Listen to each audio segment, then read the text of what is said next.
Rekan-rekan sekalian, kita kembali bertemu di dalam Geospatial Brief. Kali ini seri ke-8, masih terkait dengan program kebijakan satu peta. Tetapi kali ini kita akan membahas capaian ya dari masing-masing tahapan dari kebijakan satu peta ini ya. Pertama-tama mari kita lihat capaian tahapan kompilasi dan integrasi per Februari 2020 kemarin ya. Pertama-tama perlu ditekankan bahwa tahapan kompilasi secara umum sudah selesai 100%, mencakup 85 peta tematik yang ada sesuai dengan wilayah atau region pelaksanaan tahun per tahun ya. Yang terakhir memang pada tahapan kompilasi ini adalah peta batas administrasi desa ya. Sampai saat ini pun sebenarnya sebagaimana kita ketahui masih banyak sekali batas administrasi desa dan kelurahan yang belum definitif ya. Jadi yang ada saat ini adalah batas indikatif yang ditentukan secara kartometris oleh pihak Badan Informasi Geospasial ya. Tentunya nanti tahapan untuk mendefinitifkan batas-batas ini perlu waktu yang cukup lama ya, di bawah koordinasi Kemendagri dan pemerintah daerah yang bersangkutan. Nah, kemudian dilanjutkan dengan tahap integrasi. Kita lihat ini kalau yang untuk Kalimantan ini 2016, kemudian Sumatera, Sulawesi, NTT 2017, dan yang lainnya Jawa, Maluku, Maluku Utara, Papua, Papua Barat selesai 2018. Nah, mungkin perlu ditekankan di sini tahap integrasi ini memang belum 100%. Kelihatan di sini misalnya Sumatera dari 84 tema baru 81 yang selesai. Kemudian di Kalimantan dari 80, 74 dan seterusnya ya. Mungkin rekan-rekan bertanya kenapa kok tidak semuanya 85 ya. Hal ini disebabkan oleh beberapa hal ya. Yang pertama, secara alamiah memang tema itu tidak ada di pulau tersebut. Misalnya di Pulau Jawa, kita tidak punya misalnya tema yang terkait lahan gambut ya, karena di Jawa tidak ada lahan gambut. Kemudian juga batas darat internasional tidak ada ya. Kemudian kalau di Kalimantan mungkin peta terkait jaringan jalan kereta tidak ada ya. Jadi meskipun yang terlibat 85 peta tematik, tapi secara alamiah ada kawasan atau wilayah yang memang tidak mempunyai peta tematik tersebut ya. Jadi dia tidak akan mungkin 85. Nah, yang kedua, alasan yang kedua tidak 85, bisa saja memang petanya ada tapi mungkin kualitasnya tidak baik atau sudah out of date ya, sehingga tidak diikutkan dalam proses integrasi ya. Nah, dalam tahapan kebijakan satu peta selanjutnya, tentunya ini akan diteruskan proses integrasi dan 85 peta tematik ini tentunya harus diupdate ya. Bisa terjadi karena peta dasarnya memang terupdate, jadi yang tematiknya harus diupdate juga, dan kontennya juga mungkin sudah harus diupdate ya, karena perubahan konten tersebut di lapangan ya. Dan nanti kita lihat dengan kebijakan satu peta yang baru, ada 158 peta tematik. Jadi ada yang 158 dikurangi 85 yang baru. Nah, itu juga jadi yang barunya masuk. Nah, yang lama itu harus diupdate ya. Jadi ini akan terus ini ya. Jadi misalnya di Papua ini dari 78 baru 66 yang terintegrasi ya oleh pihak penyelenggara KSP. Tentunya di sini Kemenko Perekonomian dan BIG terutama yang banyak terlibat ya, ini akan melanjutkan ya. Tentunya bekerja sama dengan kementerian lembaga dan pemerintah daerah yang terkait. Selanjutnya kita lihat capaian tahapan sinkronisasi juga per Februari 2020 ya.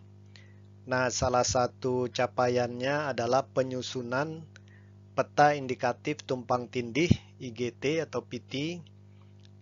Kita lihat nanti ada yang nasional dan ada yang per region ya. Ini kita lihat yang keseluruhan dulu secara nasional. Ada legenda di sini. Kalau yang hijau muda ini yang tidak bermasalah, yang kuning ini tidak bermasalah dalam kondisi tertentu, dan yang agak merah-merah jambu ini yang indikasi bermasalah ya. Jadi kita lihat di mana distribusi yang paling banyak. Nampak di sini di Kalimantan, kemudian di Sumatera, di Jawa juga ada, dan kemudian di Papua. Hampir di semua kawasan pulau di Indonesia ada ya. Bahkan secara total itu berdasarkan peta indikatif tumpang tindih ini kira-kira 40,6% dari luas wilayah Indonesia ini ya mengalami atau punya indikasi tumpang tindih ya. Perlu disampaikan bahwa dalam kebijakan satu peta ini, tahapan sinkronisasi ini yang banyak terlibat adalah teman-teman dari Kemenko Perekonomian dan tentunya di backup oleh Badan Informasi Geospasial ya, dan juga kementerian lembaga yang terkait ya. Nah, mungkin banyak yang kaget ngelihat kok besar sekali ini 40,6% ya. Cuma perlu dilihat juga ini ya, 40,6% ini breakdown dari 4 permasalahan di sini ya. Pertama, 9,3% itu tumpang tindihnya terkait RT RW provinsi yang tumpang tindih dengan RT RW kabupaten ya. Jadi maksudnya kalau RT RW provinsi dan kabupaten kota ini ya tidak selaras, maka dia diindikasikan tumpang tindih. Dan ini cukup besar, 9,3% ya. Kemudian indikasi yang lain ini tumpang tindih dari RT RW baik provinsi maupun dan atau kabupaten kota dengan kawasan hutan. Nah, ini 10,6%. Nah, ini juga dikategorikan sebagai indikasi tumpang tindih ya. Jadi yang pertama antara RT RW provinsi dengan kabupaten kota tumpang tindih. Kalau di sini tumpang tindih antara RT RW provinsi kabupaten kota dengan kawasan hutan ya. Nah, kemudian yang paling besar ini 16,1% tumpang tindih izin atau hak atas tanah pada RT RW dan kawasan hutan yang telah selaras. Jadi kalau RT RW dan kawasan hutannya sudah diselaraskan, kemudian kita lihat baru izin atau hak pemanfaatan tanah ya. Tumpang tindihnya berapa persen? Misalnya antara izin pertambangan dengan HGU ya, perkebunan. Nah, atau tambang dengan tambang, atau HGU dengan HGU ya. Nah, ini cukup besar ya, 16,1%. Nah, kemudian yang terakhir, kombinasi tumpang tindih yang melibatkan RT RW, kawasan hutan, dan atau izin hak atas tanah. Jadi tiga-tiganya ini ya. Nah, ini 4,6% ya. Makanya jadinya totalnya 40,6 ya. Jadi kelihatan cukup luas ya. Tapi kita harus lihat per item ini ya. Memang yang paling besar masih tumpang tindih izin hak atas tanah ya. Setelah RT RW dan kawasan hutannya telah selaras, nah itu masih ada tumpang tindih yang pemanfaatan lahan ya. Kedua yang terbesar ya ini RT RW dengan kawasan hutan ya. Kemudian yang ketiga RT RW antara provinsi, kabupaten, kota. Nah ini perlu diselaraskan juga ya. Yang paling kecil memang tumpang tindih antara ketiga-tiganya ya. RT RW, kawasan hutan, dan atau izin hak atas tanah. Tapi ini pun ya 4,6% masih besar juga ya. Jadi kalau di total itu mencakup 77 juta, hampir 77 juta, 4 hektar ini ya. Jadi ya lumayan luas lah ya. Di samping cakupan nasional, peta indikatif tumpang tindih ini juga dibuat per wilayah kepulauan ya. Sumatera, Kalimantan, Sulawesi, Jawa, Nusa Tenggara ya, dan juga Maluku, Papua ya. Kita lihat memang total luas tumpang tindih yang paling besar itu Kalimantan ya. Ini hampir 22,7 juta hektar, kemudian disusul oleh Sumatera ya 18,6, kemudian Sulawesi, ini mohon maaf, Maluku dan Papua juga besar ini ya, 17,4 ya. Jadi Kalimantan, Sumatera, Papua dan Maluku, baru Sulawesi, kemudian Jawa, dan yang paling sedikit NTT ya. Meskipun prosentasenya nanti karena luas wilayah yang berbeda-beda ya bisa berubah ya, tapi kalau secara luasan tetap yang paling luas wilayah indikatif tumpang tindihnya itu Kalimantan, kemudian Sumatera, dan Papua dan Maluku ya. Dan keenamnya telah ditetapkan melalui Kemenko Perekonomian ya, sudah ada, dan tentunya nanti ini harus ditindaklanjuti ya, diselesaikan ya semaksimal mungkin. Nah nanti memang yang paling banyak berperan itu tentunya pemerintah daerah ya, dengan kementerian lembaga yang terkait.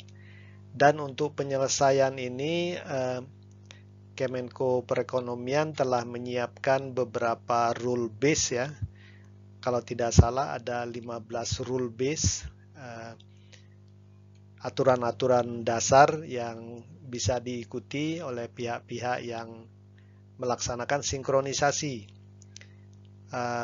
Dan nanti penyelesaian sinkronisasi ini memperhatikan 4 kriteria dasar lah ya.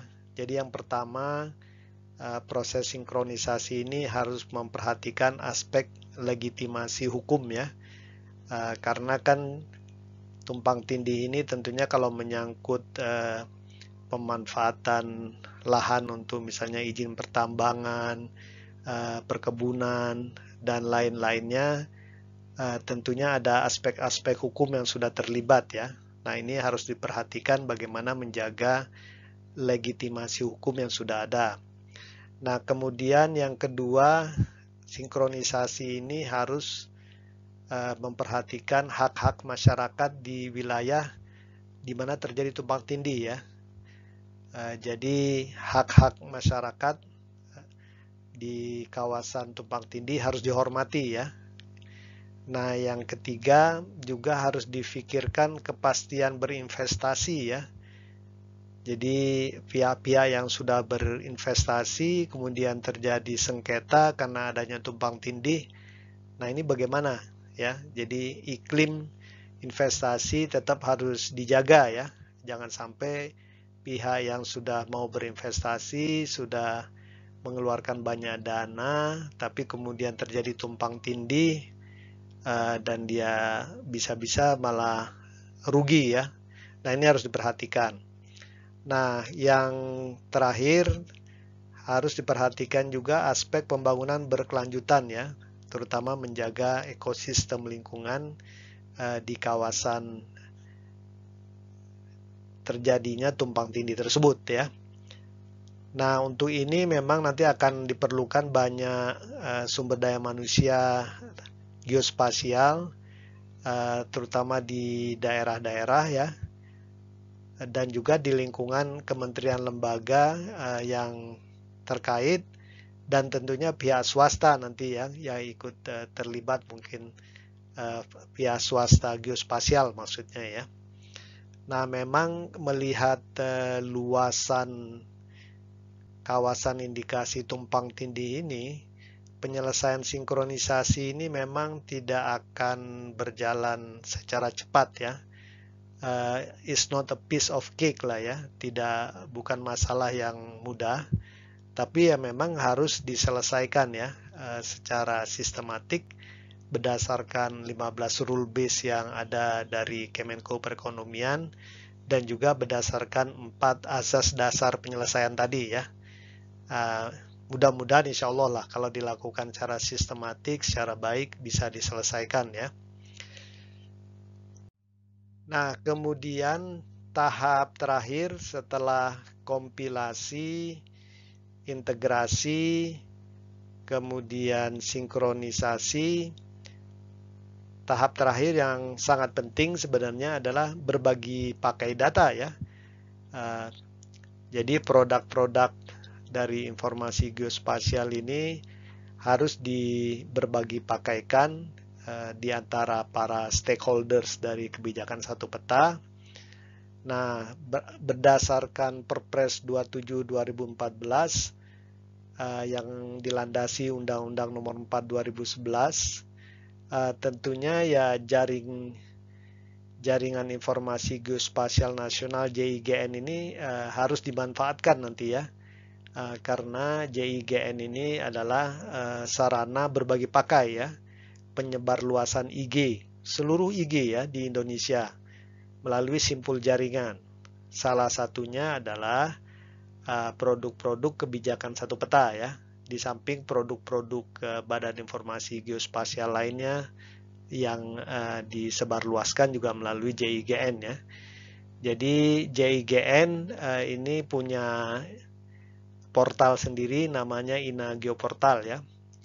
Dan JIGN ini dibangun dan dikelola oleh Badan Informasi Geospasial ya. Dan saat ini posisi April 2021 ya, saudara-saudara bisa cek sebenarnya ada situsnya ya, https://simojang.big.go.id. Ini juga teman-teman di Badan Informasi Geospasial yang memaintain ya. Dari target 60 kementerian lembaga, 29 sudah terhubung, provinsi semuanya sudah, kabupaten kota, nah ini yang sedang diminta oleh pemerintah memang agar BIG bisa mengkumplitkannya lah ya. Ini baru 201 dan universitas ada PPIDS lah ya. Itu satu perguruan tinggi negeri di setiap provinsi, sudah 22 yang terhubung ya. Jadi kita memang harus berterima kasih ini kepada teman-teman yang di Badan Informasi Geospasial yang membangun INA Geoportal, menghubungkannya dengan kementerian lembaga dan pemerintah daerah dan universitas ya. dan kemudian juga menjaga kelayak pakaiannya, kecepatannya, macam-macam ya. Ini kerjaan yang tidak ringan ya, tapi alhamdulillah saya lihat teman-teman di BIG cukup bagus ya kinerjanya dalam menjaga JIGN ini ya. Dan produk kebijakan satu peta berbagi pakaikan melalui sarana JIGN ya. Meskipun nanti kita lihat kebijakan satu peta punya portal sendiri, portal kebijakan satu peta, tapi dia merupakan bagian dari JIGN ya. Nah ini nanti kalau ada waktu alamatnya tanahair.indonesia.go.id, dan semua di sini di host bukan hanya geoportal kebijakan satu peta ya, tapi juga peta-peta rupa bumi Indonesia, kemudian digital elevation model dan batimetri nasional juga ada di sini. Peta-peta cetak format JPEG PDF juga ada, peta-peta terdampak bencana dan lain-lainnya ya. Meskipun perlu ditekankan di sini bahwa semuanya ini kecuali ya data-data kebijakan satu peta terbuka untuk publik ya dan tidak berbayar. Jadi saat ini yang belum bisa diakses oleh publik adalah data-data kebijakan satu peta ya, karena untuk mengakses geoportal KSP ini kita harus punya username dan password ya. Tapi kalau yang lain-lainnya terbuka ya. Jadi ini saya pikir kita juga perlu berterima kasih kepada Badan Informasi Geospasial ya. Saya pikir they have done a good job ya. Memang banyak kritikan dan saran agar data-data kebijakan satu peta ini juga bisa untuk publik ya. Jadi perlu ditekankan bahwa data-data kebijakan satu peta ini memang baru untuk instansi pemerintah ya, kementerian lembaga dan pemerintah daerah. Dan perlu ditekankan juga bahwa di dalam portal kebijakan satu peta sendiri pun data-data yang bisa diakses oleh authorized user pun juga beragam ya. Jadi ada layer-layers informasi yang memang berdasarkan arahan dari wali datanya itu dia tertutup ya. Jadi kategorinya ada layer informasi yang tertutup, ada layer informasi yang bisa dilihat tapi tidak bisa diunduh ya. Nah, terakhir ada yang terbuka memang ya. Jadi pembatasan akses kepada informasi itu bukan jenis petanya ya, tapi layers-layersnya. Misalnya kalau terkait peta tematik misalnya hak guna usaha, mungkin ada layer informasi yang tertutup, ada yang terbuka, ada yang setengah tertutup ya, maksudnya bisa dilihat tapi tidak bisa diunduh. Dan semua ini diatur dengan Permenko Perekonomian berdasarkan masukan dari wali datanya ya. Jadi wali datanya menganggap ada layer-layers informasi yang sifatnya konfidensial ya.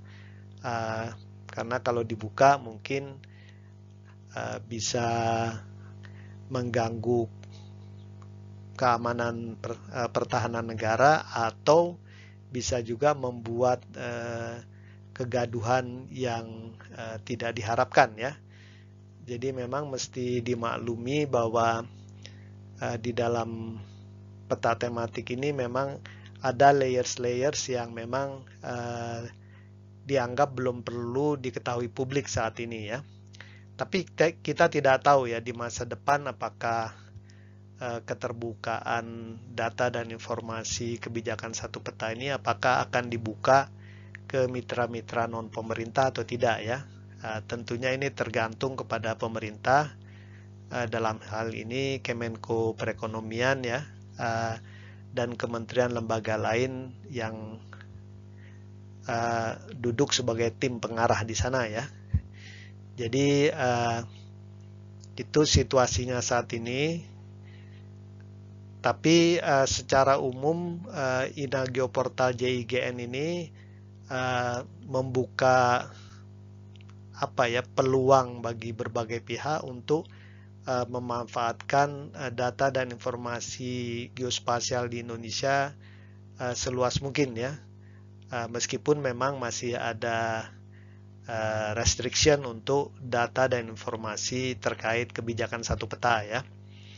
Jadi itu kira-kira diskusi kita terkait pencapaian kebijakan satu peta sampai saat ini ya. Kita doakan mudah-mudahan kebijakan satu peta tahap kedua yang perpresnya sudah keluar yang baru ya bisa berlangsung dengan baik. Nah nanti di geospatial brief berikutnya kita masih membahas tentang kebijakan satu peta, tapi dari sudut peluang dan tantangan ya. Peluang dan tantangan apa yang perlu diperhatikan ya dalam pelaksanaan kebijakan satu peta yang berikutnya, belajar dari pelaksanaan kebijakan satu peta sebelumnya. Mungkin itu saja pembahasan kita di Geospatial Brief nomor 8 kali ini. Terima kasih atas perhatiannya. Selalu jaga kesehatan dan protokol kesehatan ya. Terima kasih. Wassalamualaikum warahmatullahi wabarakatuh.